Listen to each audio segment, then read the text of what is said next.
ஹாய்ங்க, எல்லாருக்கும் வணக்கம். இன்றைக்கி நாங்கள் பச்சை கத்திரிக்காய் பறித்து சொத்தைக்காயெல்லாம் பெருக்கி வச்சுருக்கிறோம்.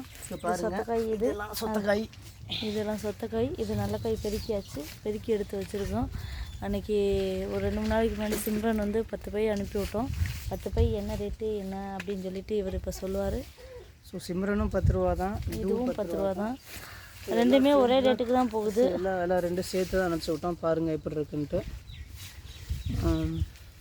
இது அன்னைக்கு மொத்தம் 9 பை போட்டு விட்டோமா, பில் காட்டுறோம் பாருங்கள் எவ்வளோ எங்களுக்கு வந்திருக்கு அப்படின்றத.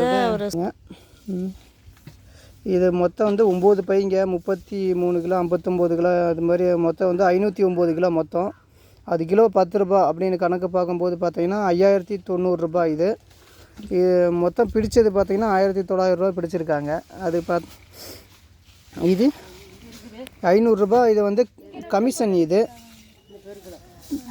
500 ரூபா கமிஷன். இது கூலி. இது பார்த்தீங்கன்னா இது வாடகை 9 பைக்கு 900 ரூபா வாடகை. மொத்தம் 1953 ரூபா போக எவ்வளோன்னா 3137 ரூபா எங்களுக்கு வந்திருக்கு. ஒரு 500 கிலோ காய், 500 கிலோ காய்க்கு 3137 ரூபா எங்களுக்கு கமிஷன் போக வந்திருக்கு. அது கமிஷன் போக. மற்றது நாங்கள் பிடுங்கினது அப்படின்னு பார்த்தீங்கன்னா நாங்கள் வீட்டால் ஒரு ஆள் மட்டும் கூலியால் வச்சுருந்தோம். இங்கே இதில் பார்த்தீங்கன்னா இவ்வளோ இது கழிஞ்சு போகும். முதல் அடி எங்களுக்கு இது ஃபஸ்ட்டு சொத்தையில் வந்து பாதி போயிடும். சொத்தை பாதி, பழுத்தது அப்புறம் பழுத்தது பாதி போகும். இது அங்கே பார்த்தீங்கனாலே தெரியும் அந்த சைடு எவ்வளோ இருக்குன்ட்டு. எல்லாமே மாடு சாப்பிட்டு மிச்சம், அது மாட்டுக்கு தான் கொடுக்கும். அது எல்லாத்தையுமே கொஞ்சம் கொஞ்சமாக கொடுத்துருவோம். இதனால் என்ன பண்ணுறதுன்னா, அது விலை நிர்ணயம் பண்ணால் எல்லாருக்குமே நல்லாயிருக்கும். பொதுவாக வேணும் எல்லாருக்குமே, எந்த காயாக இருந்தாலும் சரி. இல்லைன்னா வந்து விவசாயம் பண்ணுறது ரொம்ப கஷ்டம். நாங்கள் ஏதோ ஓட்டிகிட்ருக்கோம். நாங்கள் வந்து அந்த ஃபேமிலியாக குரூப்பை நாங்கள் வந்து அந்த ஜாயின்ட் ஃபேமிலியாக இருக்கிறதுனால எல்லாமே சேர்ந்து ஆள் விடாதனால, ஆள் விடாமல் நாங்களே பிடிங்கிறதுனால சொன போய் குத்துது. ஆள் விடாமல் நாங்களே எங்கள் ஃபேமிலியில் இருக்கிறவங்கள நாங்களே பிடிங்கிறதுனால எங்களுக்கு பெரிய அளவில் நஷ்டம் தெரியல. ஓகே, இதே இது நாங்கள் ஆள் விட்டு பிடிங்கி இருந்தோம்னாக்க ஆள் கூலிக்கு தான் கரெக்டாக வந்திருக்கோம். ஒரு ஆளுக்கு 5 பேர் மொத்தமாக பிடுங்குவோம். பாருங்கள், நாங்கள் 2 பேர் காட்டுக்குள்ள. அது யாரு? மாமா, அத்தை, குழந்தை வைப்பு, நாங்கள் 2 பேர், மொத்தம் 5 ஆள் பிடுங்குவோம். ஓகேங்க. வேறு என்ன, வேறு அவ்வளோ விலை நிர்ணயம் வேணும். இல்லைன்னா அந்த கவர்மெண்ட்டு இது மொத்தமாக வாங்கி வச்சுக்கிட்டு அவங்க அங்கேருந்து அவங்க மூலமாக ஏதாச்சும் வந்து விற்கிறதுக்கு கொள்முதல் பண்ணிட்டு விற்கலாம். ஏன்னா எதையோ வந்து விற்கிறாங்க கவர்மெண்ட்டு. அந்த மதுபானம்லாம் விற்கிறாங்க. அதெல்லாம் உனக்கு வேணாம். சப்போஸ் விற்கிறாங்க தானே. ஸோ அதில் விற்கும் போது ஏன் வந்து இந்த காய்கறி விற்கக்கூடாது என்ன? சரி, என்ன பண்ணுறது? ஆமாம், சரிங்க. சரி, எங்களுக்கு கொஞ்சம் பார்த்து சப்போர்ட் பண்ணுங்கள். எங்களுக்கு என்ன போய் சப்போர்ட் பண்ணுங்க, விவசாயத்துக்கு சப்போர்ட் பண்ணுங்கள். விவசாயத்துக்கு நிறையா ஷேர் பண்ணுங்கள்.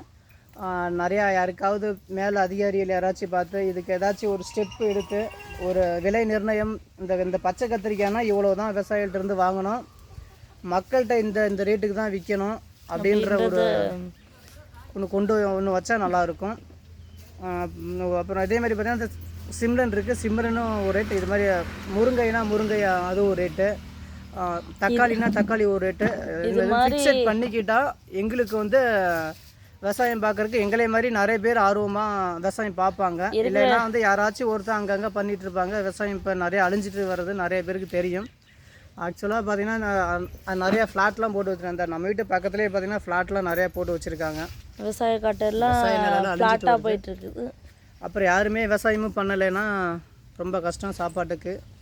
அப்புறம் பார்த்தீங்கன்னா அப்புறம் இப்போதைக்கு இப்போ நீங்கள் வந்து கிலோ 60 ரூபாய்க்கு வாங்கிட்டு இருக்கீங்க. எங்கள்கிட்ட வாங்குறது 10 ரூபா தான் வாங்குறாங்க. அது கமிஷன் போக எங்களுக்கு 7 ரூபா இருக்கும். இது கமிஷன் போக எங்களுக்கு 7 ரூபா வரும். இது எங்களுக்கு லாபம். ஆனால் நீங்கள் வாங்குறது கிலோ 60 ரூபாய்க்கு வாங்குறீங்க. ஆமாம், ஒருத்தவங்க இன்றைக்கி லைவில் சொன்னாங்க 65 ரூபாய்க்கு. 10 மடங்கு விலை அதிகமாக இருக்குது. நாங்கள் எங்கள்கிட்ட இருந்து எங்களுக்கு லாபம் கிடைக்கிறது 1 மடங்கு. உங்கள்கிட்ட வந்து விற்கிறப்ப 9 மடங்கு உங்களுக்கு விலை அதிகமாக இருக்குது. 9 மடங்கு விலை அதிகமாக வாங்குறேன். இதே தான் எங்களுக்கு 7 ரூபாய்க்கு வாங்கினாக்க நீங்கள் ஒரு 14 ரூபாய்க்கு வாங்கினீங்கன்னா கூட பரவாயில்ல. இல்லைன்னா 25 ரூபா கிலோ. நாங்கள் எங்கள்கிட்ட 10 ரூபாய்க்கு வாங்குறாங்க. நீங்கள் வாங்குறது ஒரு 25 ரூபாய்க்கு வாங்கினா கூட சரி ஓகே, நம்மள்கிட்ட 10 ரூபாய்க்கு வாங்குற 15 ரூபா லாபம் வச்சு வைக்கிறாங்க. இதுக்கிட்ட ஒரு 5 மடங்கு விலை அதிகமாக இருக்குது.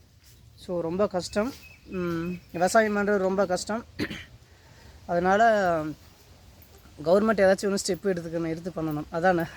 ஆமாம், அவங்க பண்ணக்குள்ளாட்டி அவங்க பண்ணட்டும். அதுக்கு முன்னாடி நம்ம இப்போ மூட்டையை தைக்க ஆரம்பிக்கலாம், மூட்டை பிடிக்கலாம். ஓகேங்க. ஓகே, வேறு ஏதாச்சும் உங்களோட கருத்துக்கள் இருந்தால் சொல்லலாம், சொல்லுங்கள், கமெண்ட்டில் சொல்லிடுங்க. ஓகேங்க. நாங்கள் மூட்டை பிடிச்சி காய் பிடிச்சி வைக்கிறோம்.